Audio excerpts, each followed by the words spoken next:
Salut tout le monde, c'est Nelvia-chan, je vous retrouve aujourd'hui donc pour une nouvelle vidéo carterie. Donc là je vais sortir un petit peu des cartes de Noël pour vous présenter une des cartes que j'ai réalisées pour l'une des gagnantes, pour KOLR. Donc j'ai utilisé pour la première fois mes gelatos pour pouvoir faire sa carte. C'était une grande première, hein, j'avais jamais testé, donc je me suis un petit peu basée sur tout ce que j'avais pu voir auparavant. Et donc vous allez voir que je vais mettre un certain temps donc pour arriver à faire quelque chose. Donc là au début je pensais qu'avec du sopalin j'allais pouvoir bien fondre mes couleurs. Mais finalement c'était pas trop le cas. Donc je vous ai montré les couleurs que j'ai utilisées donc au début avant de commencer à les appliquer. Je les ai pas en tête là, donc je vais pas pouvoir vous sortir les noms, mais bon, il y a le noir, il y a un bleu, donc là je me souviens plus du tout, et un vert bleuté. Donc le bleu et le bleu vert sont des couleurs métallisées, ce qui va donner un rendu fort sympathique à la carte. Et le noir par contre non, c'est une couleur simple, on va dire. Donc j'applique plusieurs couches comme ça de couleurs jusqu'à arriver à avoir un rendu à peu près comme je le voulais. Donc vous voyez, j'ai abandonné mon sopalin au profit de mes doigts. Donc voilà, hein, patouille, hein, faut y mettre la main, il n'y a pas le choix. Non, sincèrement ça marche beaucoup mieux avec les doigts qu'avec un tissu, chiffon ou un sopalin. Vous voyez, là je vous l'ai montré, on a vu un petit peu l'aspect brillant métallisé de ce fond de carte. Donc je reviens, je mets pas mal de couches, hein, il faut pas hésiter à en mettre. C'est, je pense, c'est avec l'accumulation d'épaisseur de gelato que vraiment on arrive à obtenir un fondu. Donc là je suis à peu près satisfaite de mon fond. Et j'ai les doigts tout propres, dites donc.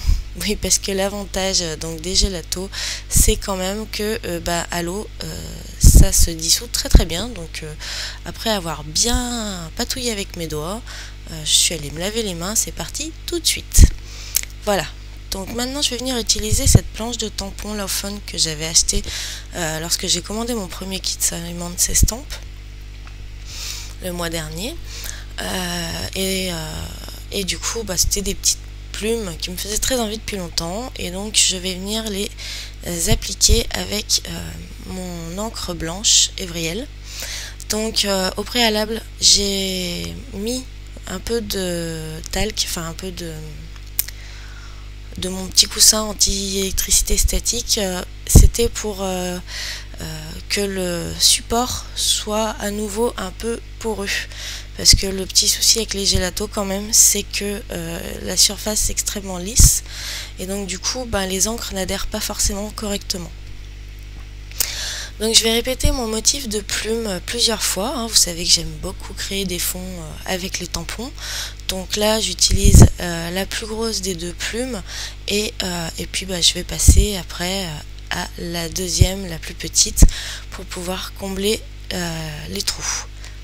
Donc voilà, je viens de prendre la petite parce que c'est plus facile de caser en premier les gros motifs et ensuite de venir combler les espaces trop importants, parce qu'il faut quand même laisser de l'espace.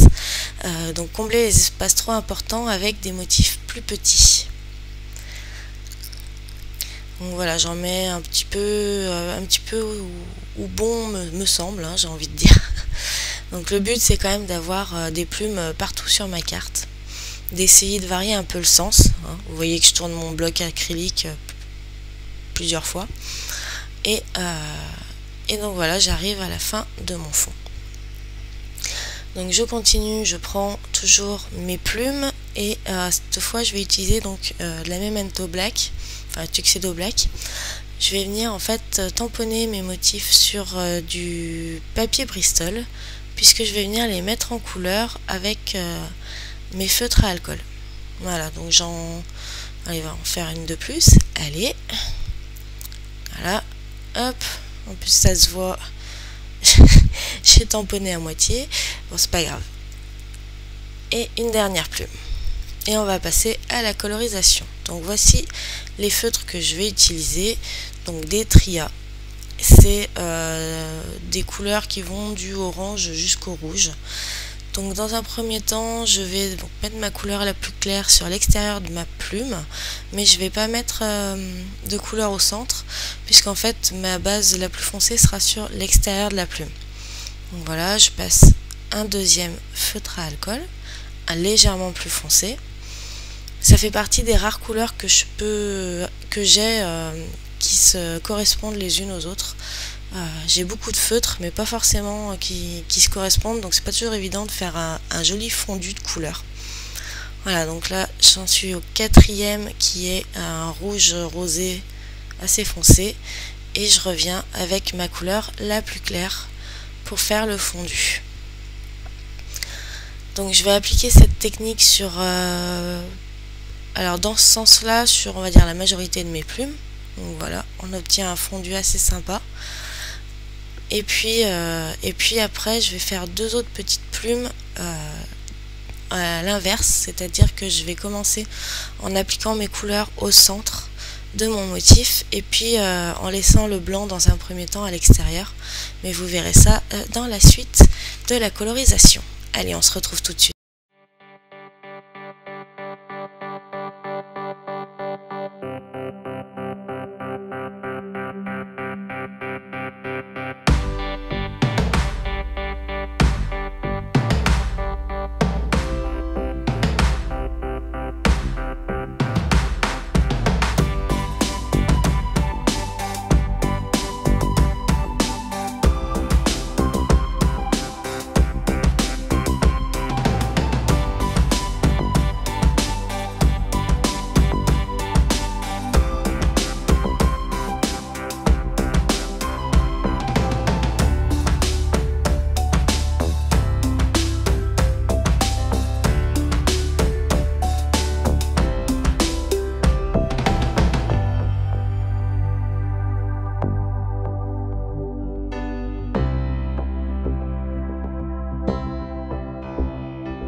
Donc voilà pour la partie colorisation. Donc là j'ai découpé mes plumes. Alors j'ai découpé au ciseau, pas à la Picscan, parce que je voulais vraiment avoir une découpe très près de mon motif.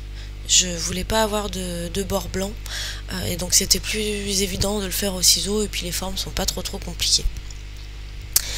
Donc voilà, donc là j'essaye de voir à peu près comment je veux positionner mes plumes par rapport à mes dessins, enfin par rapport à mes tamponnages en blanc. Donc voilà, je vais venir les mettre en relief avec des petites mousses 3D, et ça va donner un petit jeu comme je suis en fait les motifs du dessous. Ça donne un aspect, je sais pas comment trop vous dire, ça fait une mise en volume. C'est un peu comme du paper piecing, sauf que dessous j'ai pas colorisé en fait les plumes qui sont dessous. Mais voilà, c'est à peu près le même principe. Allez, où est-ce que je la mets, la dernière? Voilà. Hop, on enlève tout ça. Et donc voilà, mes plumes sont posées. Et moi j'adore l'effet que ça donne. Alors maintenant je vais mettre un matage donc à mon fond de carte pour faire ressortir encore un peu plus le rouge des plumes. Ça fait un petit rappel, et ça donne plus de profondeur au dégradé de mon fond du noir jusqu'au bleu vert au centre. Ouais, c'est ça, c'est une petite façon de donner un peu plus de profondeur. Alors j'ai encore une fois bien galéré à faire une bannière, enfin à faire oui, on va dire une bannière. Je crois que c'est comme ça que ça s'appelle. J'ai perdu mes mots. Donc finalement je suis venue prendre donc cette découpe qu'on m'a envoyée. Si je me souviens bien, ça doit être Bobine de Scrap qui m'en avait envoyé pas mal et que j'ai beaucoup utilisé. D'ailleurs je suis même pas sûre qu'il en reste. Et donc du coup, je lui applique à cette bannière les mêmes couleurs que mes plumes. Puisqu'il faut éviter de... Enfin, c'est pas qu'il faut éviter, mais moi dans mes notions d'école qu'on m'a donné au niveau de la colorisation, au niveau de l'équilibre des couleurs dans une création, c'est de ne pas se perdre dans une multitude de couleurs. Après, il y a des styles où c'est important d'avoir énormément de couleurs variées, différentes les unes des autres. C'est vrai que moi, c'est pas trop mon genre d'avoir beaucoup de couleurs différentes, donc j'essaye de rester dans des logiques de couleurs. Donc là, c'est le bleu et le rouge orangé, les bleus, bleu-vert et les rouges orangés. Ce qui donne un très gros contraste. Pardon. J'ai du mal à parler ce soir.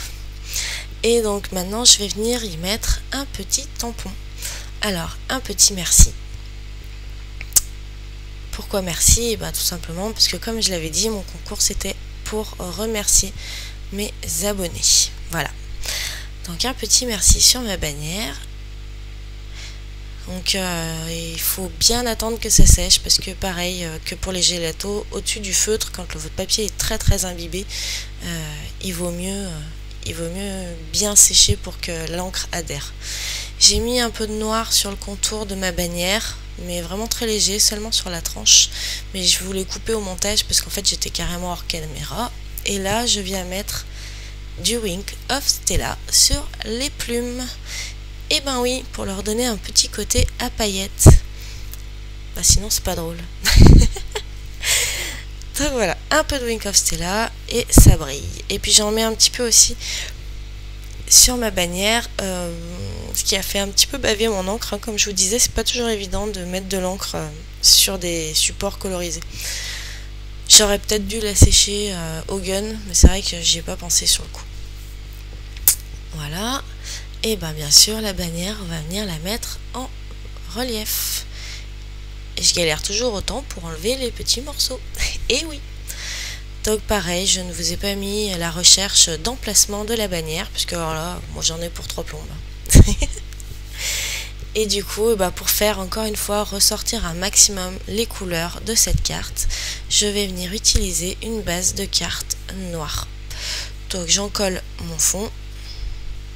Voilà, j'en ai mis une bonne couche. Hop là. Il y a du scotch qui se rebelle. Et je centre au mieux sur ma base de carte. Et voilà. Mais la carte n'est pas terminée. J'avais décidé de rajouter un peu plus de brillant sur cette carte. Donc je suis venue chercher des sequins. Alors toujours dans ceux qu'on m'a envoyés, parce que j'avais pas de bleu comme je voulais. Et puis je suis venue mettre un peu de blanc. Enfin il me semble. Je dois être en train de galérer avec je sais pas quoi là. Il y en a qui me collent au doigt, je vous jure, c'est une catastrophe.